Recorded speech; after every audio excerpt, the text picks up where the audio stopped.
He ain't never scared. Ever. He's in the building, ladies and gentlemen. The one and only Bone Crusher's here. Yes. Yo, Listen, I know you need Ricolas in your bag at all times, friend. Let me tell you something You about it. got to. Let me tell you something about it.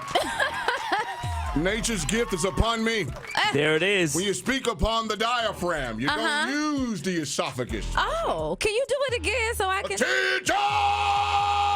You don't need the esophagus when you use the diaphragm. All right. My throat hurt just listening to me.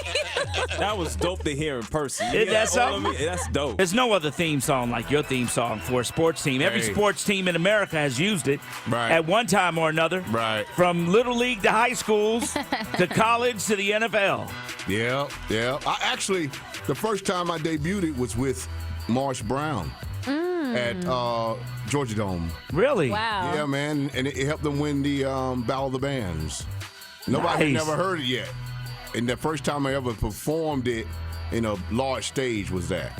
That's incredible. That's dope. Yeah. It was crazy, man. You know, I always, I love the HBCU, so that's the first, So you have very humble beginnings. Yeah, man. You know, first off, Nina, who is our resident Samoan, has kept hearing this rumor that you had Samoan in your blood. Yeah. I got everything in me, man. Samoan, black, Indian, white, purple, green, and orange. Oh, Everything. purple. Me too. I got a little purple in me also. I'm trying That's to tell crazy. you, We it must don't got ever- the same grandma. Oh, we do. And then I ain't know you were here, sister. I know some purple people like me. Let me find out. Hey. and then also humble beginnings that at one time you worked at Waffle House. Man, I worked at Waffle House. What?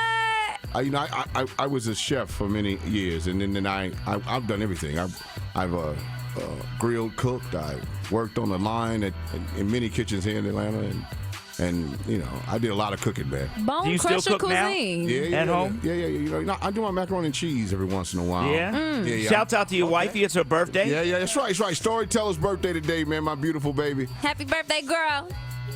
You know, can I ask you a question? You She's wrote 40 you today. wrote a very she don't look like it. inspirational message to her. Right.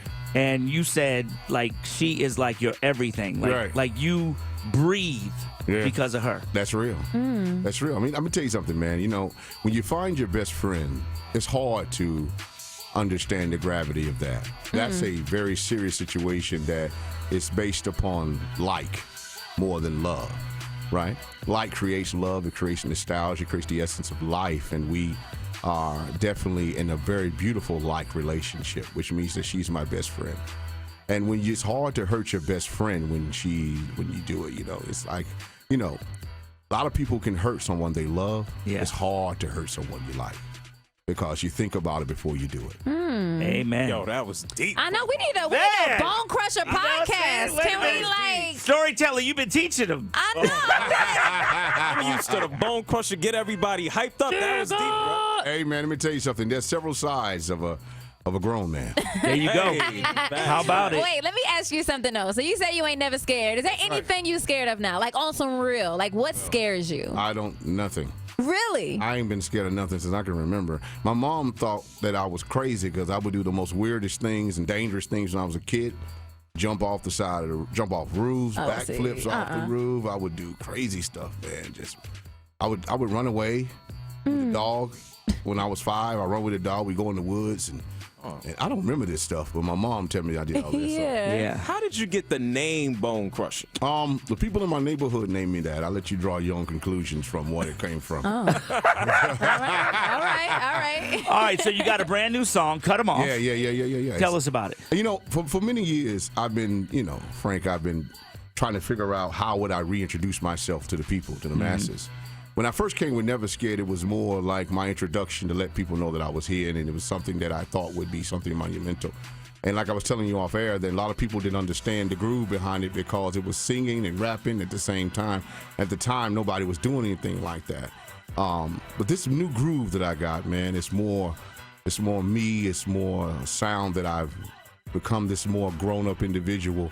And I kind of want to cross and bridge the gap between our young people and myself and our audience. Okay. So this groove is kind of like in that thing, man. Like I listen to a lot of Anderson .Paak and And even with Kendrick and rappers of that nature, I like to really delve into that to see where that type of millennial sound that I like. So it's a mixture of the new me and the old energy of me. Grown man bone crusher. Yeah. Hey, man, we got to do it at some point. The grown man. That grown man, you got to grow up and enjoy life, man. You know, the thing about it is a lot of times we as people don't like being grown. Right. I love being grown, not old, grown. Grown. Which means that I'm responsible for my actions and I'm responsible for my life. There you go. And I travel the world with my wife. And that's what it's all about. Amen. You know, we party like everybody else. Yes. We enjoy the groove. You know, that's what it's all about. That's right. Yeah, man. Grown, not old. Grown, not old. I hear it. You know, I haven't had a chance. You haven't been on the air since you did your, I don't even know what I want to call it, the sit-down discussion on the state of where our music is. Yeah. And it was amazing the people that came out for you. Right. Like all the Atlanta celebs came out for you. Yeah. All the music industry people from CeeLo on down, they all came out for you. Right. Because you called them. Yeah. It's family, man. We family. No, but how does that make you feel personally? It feels great. There's a lot of people who put out music in 2003 and had #1 records, but they can't pick up the phone and call T.I. and tell him to come sit down for a discussion. Yeah. You can. Yeah, I mean, think about it, though, Frank. You know, just like with anybody else, I make sure I keep my relationship strong with people, right? I make sure I keep my relationship strong with my brothers and sisters in my community. And I make sure that I always give them love. Anytime I speak upon them in love.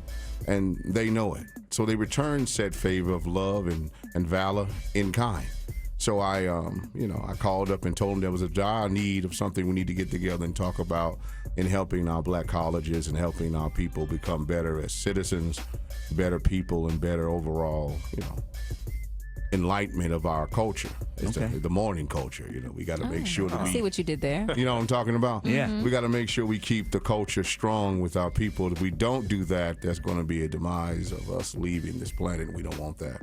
JR? Yeah, how's this going to come across in your new album? That was pretty smooth with Cut 'Em Off. How is this going to be a vibe through the whole album? The whole album is in the beginning of the album, it's going to be some of the things you already know about me. And it's going to be a transition throughout the album. It's a movie kind of. Yeah. Where it goes from the type of energy that you know me as into the groove of a growner sound that I've been working on for many, many, many, many years. Last time I had an album, I was in 2003, 4, 5. Wow. So I've been working on this album for many, many years. I will do an album and scratch it, do another album, scratch it. That ain't it, that ain't it, that ain't it. So the album itself is going to be a testament to who I am now, boundaries that I've set for myself, staying away from narcissistic people, staying away from narcissistic energy, staying away from people that are in a space where they could harm my energy. I feel you. And the thing is that it isn't about hurting anyone or trying to say that you're better than anyone. It's all about self-love. And that's what the album is really all about. Me loving myself, preparing myself for the future, enjoying who I am as an individual. I hope people love the music that I bring to the table. I wanted to soothe your souls in a way that makes everybody go, man, that's jamming. Yeah. The jam is gone to me, but, we're going to bring it back. We're going to talk about it. We be about it, right? All right, man. I think it's beautiful. Self-love is the best love, man. All right. So real quick, before you go, what message would you give this new generation of hip-hop? I heard a lot of conversations when we talked, but with your experience, what would you give this new generation of hip-hop? Oh, man, I would tell them the same thing I tell everybody else. Make sure you enjoy it. And if you enjoy it and you love your craft, it will repair you and reward you in kind. All right. And then that's what it's all about, because the kids, I have children, and I tell my children all the time, if you're going to do something, be the best at what it is. Don't just do it because it's something to do. Okay. The technology is amazing now.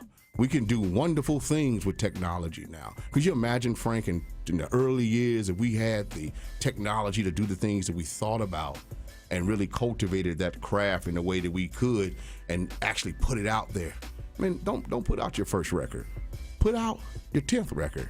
After you sit and listen to it for a little bit and you get yourself in the space, say, well, I'm ready. I'm ready now.